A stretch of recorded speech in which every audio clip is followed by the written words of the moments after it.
Last na po ito. Kung pwede po sana.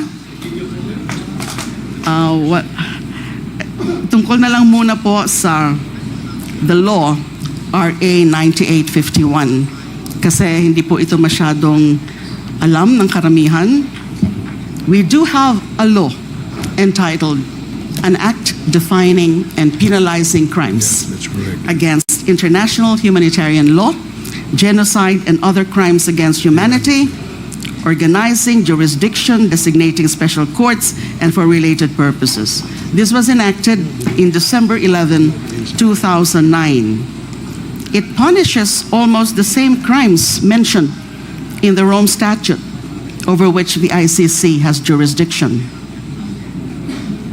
RA9851 was enacted almost 2 years before the Philippines finally joined the ICC on November 1, 2011, after the Senate ratified the Rome Statute in August 2011.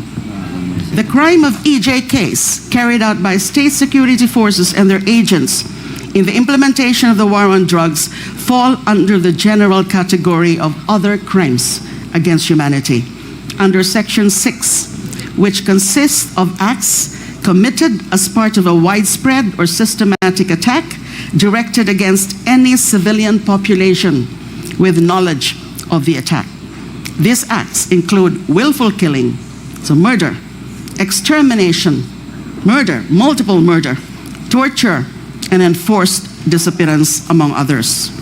The penalty for the crime of systematic attack against any civilian population resulting in death is reclusion perpetua.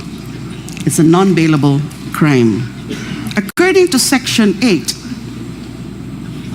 a person who orders, solicits, or merely induces the systematic attack on the civilian population and which thereafter occurs or is attempted is liable as a principal.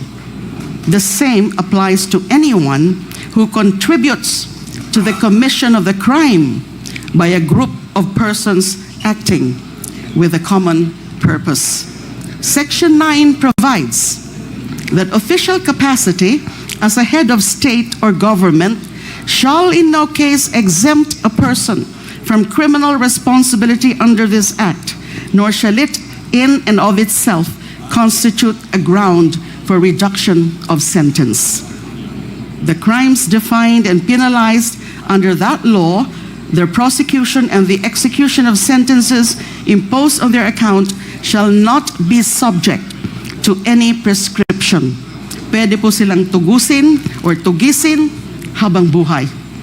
Finally, and this one is important, hindi po ito masyadong napapansin, Section 17 on jurisdiction provides that, quote, relevant Philippine authorities may dispense with the investigation or prosecution of a crime punishable under this act if another court or international tribunal is already conducting the investigation or undertaking the prosecution of such crime.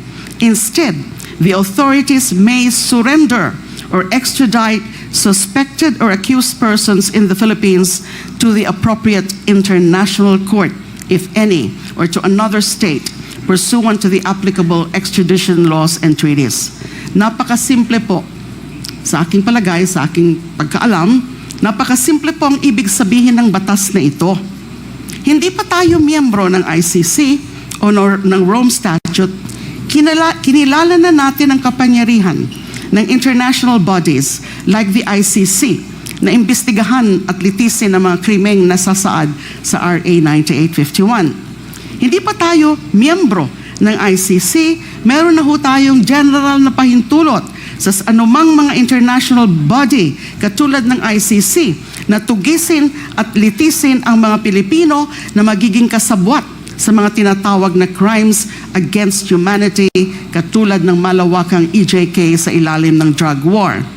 Hindi pa tayo miyembro ng ICC na ilahad na natin sa batas na yan na kung sakali may international body na nag-iimbestiga ng crimes against humanity, maaari nating isurrender o i-extradite sa international body na katulad ng ICC sa The Hague, Netherlands and mga sangkot sa mga ganitong klase ng krimen.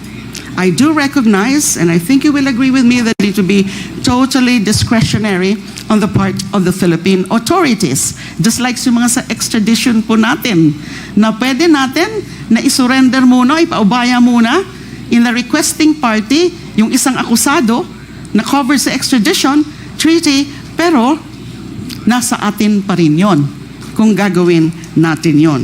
Kaya ko po to sinasabi, kasi through this law, we have recognized the jurisdiction of the ICC over crimes against humanity committed in the Philippines, even before we ratified the Rome Statute as a binding treaty.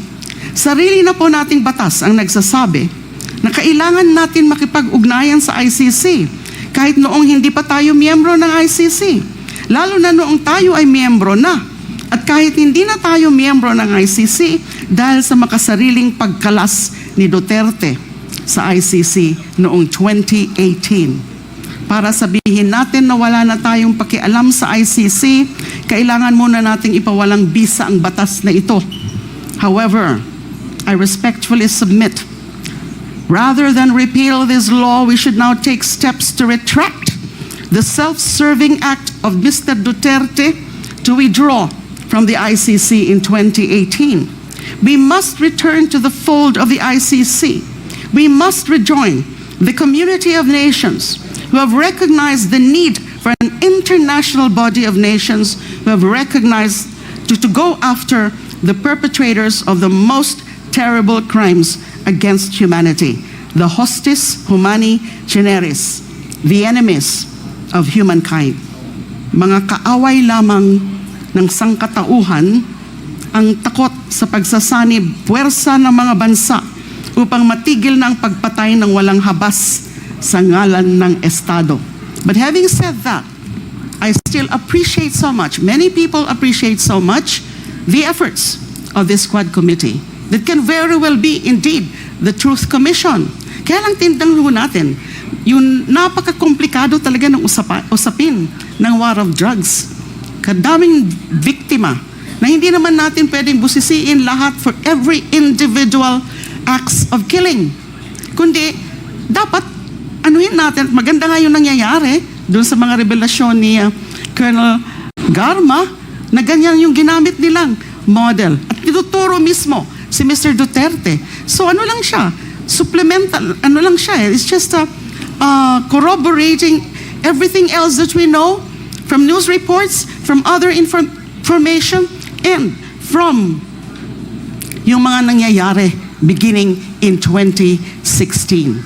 So I just shared my views on the need to rejoin ICC kasi you can never tell in the future ano man yung resulta ng itong ginagawang investigasyon ng Quad Committee, na in the future we will have another tyrant, another mass killer for a president. So, ganun po ang aking opinion sa bagay na yan. Maraming salamat Mr. po. Chair, thank you, Senator Laila de Lima, for your sharing with us in the Quadcom your opinion